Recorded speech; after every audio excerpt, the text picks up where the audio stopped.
자, 여러분 안녕하십니까?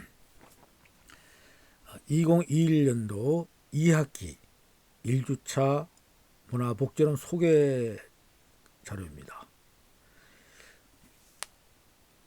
여러분 기대했고 또 저도 기대했듯이 대면 교육이 되지 못하고 이제 이번 학기도 비대면 교육으로 시작이 됩니다. 그러나 지금 현재 추이로 봐서 2학기 중간고사를 마친다면 대면 교수로 전환될 가능성이 있다고 판단되고 있습니다. 그때까지 어떤 어려움이 있고 또 힘든 것이 있더라도 일단 비대면 교육으로 진행할 수 있도록 하겠습니다. 자, 문화법제론 강의는 어떻게 구성되어 있고 왜 문화법제론을 교육해야 되는가, 공부해야 되는가 하는 이유를 알아보도록 하겠습니다. 자, 순서는요. 문화복지법제론 강의 소개와 법을 공부해야 하는 이유에 관해서 설명드리겠습니다. 자, 우선 강의 목적은요. 문화 및 문화복지 법제의 일반적인 이론과 실제 영향을 포괄적으로 이해하게 해서요. 한국 문화 분야 법제의 문제점과 향후 과제를 심도 있게 논의해 봄으로써 이를 통해서 문화 분야 법제의 분석을 통해서 대안 제시할 수 있는 능력까지를 포함해서 공부할 그런 계획입니다. 책의 구성은요. 법제학, 문화법제론, 문화복지 법전론에서 넓은 곳에서 좁은 곳으로 원리에서 이제 체계적인 구성까지 서서히 들어갈 수 있도록 하겠습니다. 자, 강의 내용은요. 우선 1부는 법제학 분야입니다. 즉 법에 대한 것을 갖다 공부해서요. 법제학 분야에서는 법의 개념과 법과 권례에 관해서 알아보게 되겠고요. 3주에서는요. 법 이념과 목적 그리고 법력 책임 및 입법 절차를 통해서 법제학에 대한 공부를 마치고 제2부에서는요. 제5주차부터 문화법제론을 알아보겠습니다. 즉 아까는 우리가 법제론을 잡았고 이제 문화법제론 조금 범위를 줄였죠. 그래서 문화법 정책의 이론과 실체에 관해서 알아보고요. 그 다음에 6주에는 문화기본법 제정을 통한 문화 정책이 어떻게 변화되는지를 알아보고요. 그 다음에 제7주에서는요. 문화 분야의 법률 체계와 유형을 알아봄으로 해서 문화법제론을 알아본 다음에 8주에 중간고사를 치르도록 하겠습니다. 제3부는요. 복지국가와 한국의 사회복지 정책에 관해서 알아보는 시간입니다. 그래서 이때는 9주에는 문화복지와 문화법제에 관해서 그리고 10주에서는 문화복지 법적 정당성에 관해서 11주에는 문화복지 법적 근거에 대해서 알아보고요. 12주에는 다문화가족의 지원법률 이제 우리가 다문화 사회로 전환이 됐는데요. 그래서 다문화가족의 지원법률 13주에는 문화복지 법제화 방안에 관해서 그리고 14주는 문화복지 제도 활성화를 통해서 1부, 2부, 3부를 통해서 우리가 법제화, 문화복지 법제화, 문화법제화, 문화복지 법제화를 알아본 후에 제15주차 기말고사로서 문화복지 법제론 교육을 종료할 것입니다. 자, 그러면 강의는 어떻게 진행이 되나 알아봤고요. 이제는 교재 및 평가 방법입니다. 주교재는 문화복지 법제론 인감성에서 금년도 여름학기에 나온 따끈따끈한 교재를 가지고 주 교재가 되겠고요. 창고 문헌은 하나, 둘, 셋, 네 개 정도의 내용들을 가지고서 참고해서 같이 교육을 병행할 수 있도록 할 것입니다. 자, 그 다음에 평가입니다. 평가는 전년도와 마찬가지입니다. 출석이 20%, 과제 및 기타가 10%입니다. 과제는 보고서나 레포트 작성을 혹시 여러분들에게 주게 될지 안 될지는 추후에 판단해서 통보할 수 있도록 하겠습니다. 자, 강의 관련 자료와 문의에 대해서 알고 싶은 것은요. 제 이메일이나 핸드폰 또는 제 연구실인 반도체관 708호실로 언제라도 문의해 주시면 환영할 것입니다. 자, 그러면 수업은 어떻게 진행되느냐? 지금은 이제 코로나19로 인해서요, 비대면 교육으로 수업이 진행 일단 할 것입니다. 단 안정화시 아마 중간고사 이후로 생각되는데요. 학교 방침에 의거해서 대면 교육으로 전환될 수도 있습니다. 그리고 향후의 수업 진행은요, 문화복지법제로는 유원대 학습관리 LMS를 통해서 여러분들이 수업을 들으면 됩니다. 그리고 토요일 2시간 3, 4교시 11시부터 13시까지, 그다음에 수요일을 1시간 20시부터 20시부터 22시까지죠.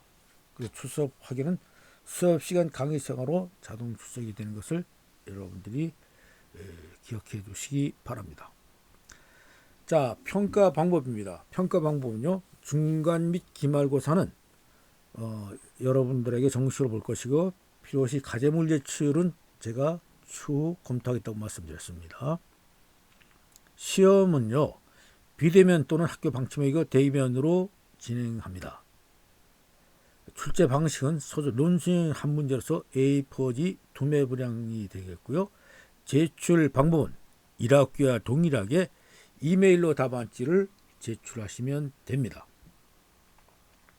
자, 다음은 왜 우리가 법을 굳이 공부해야 되는가? 참 법은 고치 아프죠, 딱딱하고. 그러나 왜 법을 공부해야 하는지 그 이유를 한번 짚어보겠습니다. 자, 법이란 무엇일까요? 그 왜 공부해야 하는가?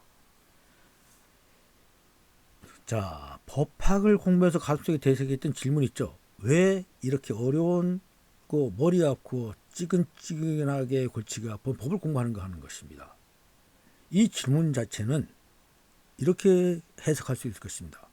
나는 어떤 삶을 살 것이고 어떤 사람이 될 것이라는 질문이 답이 되기도 합니다.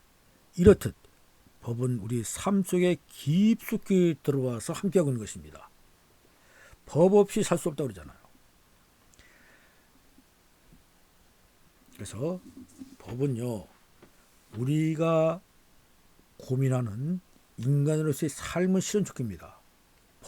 테두리 안에서, 법 안에서 우리가 벗어날 수가 없고요. 우리가 그 법 안에서 삶을 산다는 것이죠.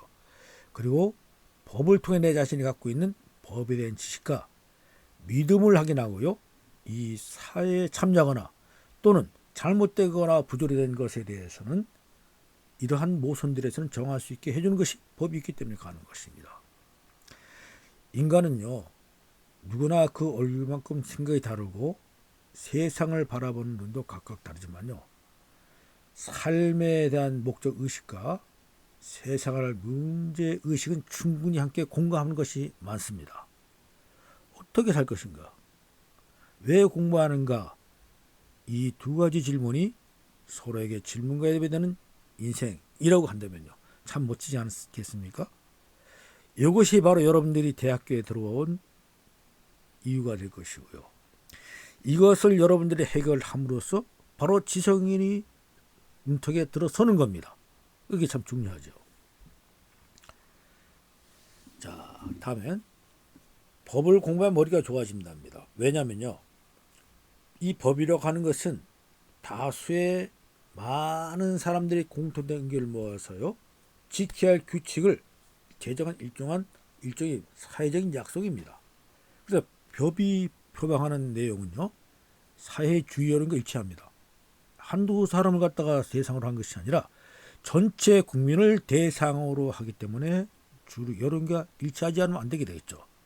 하지만 법은 원칙적으로요, 사회적 합의를 존중하기도 하지만은 상향에 따라서는 사회 여론의 압력에 굴복하지 않고 공정하고 냉정한 판단을 내리기도 하는 것입니다. 그렇게 지금 다시 말해서 이걸 종료한다면 사회적인 합의도 중요하지만은 사회적 정의도 수호해야 한다는 것입니다. 이것을 법을 갖다가 지키는 사람들은 다 알아들을 수 있는 얘기죠.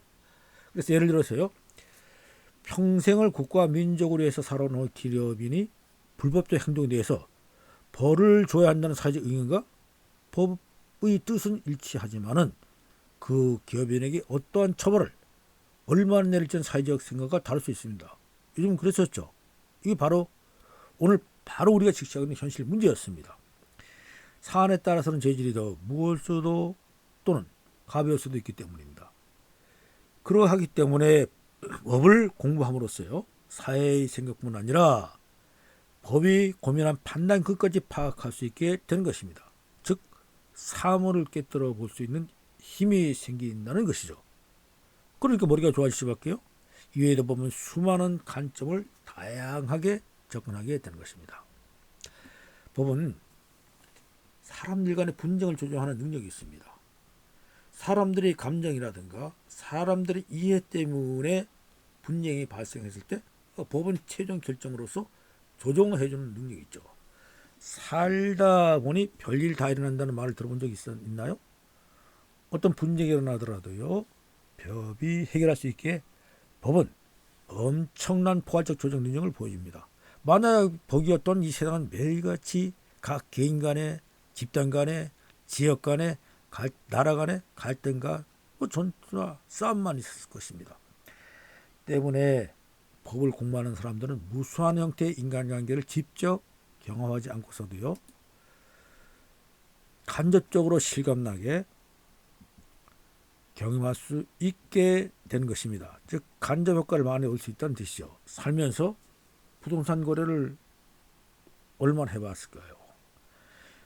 또 얼마나 많은 소송을 당해봤는가요? 이런 많은 상황들을 가정하고 상상해 봄으로써 다양한 인간관계와 법률관계를 체험하고 이것들을 해결하는 과정에서 우리 상상력과 문제 해결 능력이 자연스럽게 길러진다는 것입니다. 그러니 당연히 머리가 좋아지겠죠. 세 번째는요, 글을 잘 쓸 수 있도록 법을 공부해야 합니다. 자, 우리나라 법은 독일과 일본의 법과 유사한 점이 많습니다. 왜냐하면 특히 일본식 언어 표현이 참 많은데요, 이 내용을 알아보면 이거예요. 자, 세방 위에 우리나라는 일본 법을 그대로 베껴왔어요. 물론 일본은 우리보다 많이 앞선 선진국이었었죠. 그리고 일본은 법 체계나 모든 교육면에서 우리보다 많이 앞섰습니다. 우리가 봤던 일본은 대단히 큰 넘지 못할 벽이었죠. 이렇게 대단했던 일본도요, 사실은 독일법을 그대로 베껴왔다는 것입니다. 어느 정도로 토시 하나 안 틀리고 있는 그대로 베꼈으니 사실 우리나 일본이나 뭐 부끄러운데 우리가 더 부끄럽죠. 아무튼 그러한 이유로 우리나라 법은 독일, 일본의 법과 유사한 면이 상당히 많다고 해요. 그래서 법 전문이나 문장 구성이 상당히 어렵죠. 단어도 어려워요. 잘 알 수 없는 말들이 많아요. 그래서 실생활과 다른 다중적 의미로 사용된 것들이 많습니다. 그래서 법을 공부하는 것이 문장의 논리 구조와 사고력 증진에 많은 도움이 되기도 합니다. 하지만 일반인들이 다가가기 어려운 학문으로 오해받게 될 수밖에 없는 그런 어려움이 있는 것이 법이죠. 자, 이제 이러한 법을 왜 우리가 공부해야 하는 것을 내가 설명드렸어요. 첫째, 법을 공부해야 하는 이유는 아까 몇 가지 말씀 쭉 드렸죠.